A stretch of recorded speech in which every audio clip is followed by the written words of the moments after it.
Shomil opa, ko'p energetik ichaman. Buna qanchalik zarari bor? Juda katta zararlari bor siz uchun, ayniqsa hayotiy muhim organlaringiz, miya, yurak, buyrak, jigar a'zolaringiz jiddiy zararlanadi. O'zi bu energetiklarni zarari o'sha organlarni zo'riqtirib ishlatishda. Ya'ni o'sha shundoq ham charchab turgan organ, ularni siz uyg'otyapsiz. O'zi ular dam olish kerak bo'ldi, kundalik ishini qilib bo'ldi.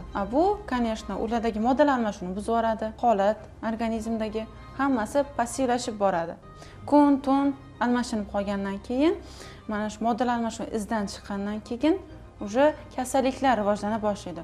Xoh u bizni oshqozonchilik sistemasida bo'lsin, xoh yuqoridagi boshqa muhim organlaringizda.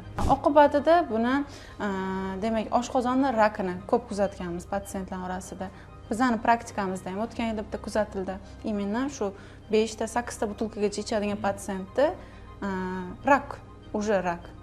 Shikoyati oddiy, og'riq shikoyati и ozgina ozgan. Tekshirsak rak. Bunaqangi holatda operatsiya ham yordam bermasligi mumkin. Уже holat ancha chigallashib ketgan bo'lsa, kimyoterapiyalar ham bu yerda ipeshomiy qoladi desak ham bo'ladi. Ushbu videoni aynan uyqu rejimi buzilgan va charchoqdan qutulish uchun energetik ichadigan tanishlaringizga jo'natib qo'ying.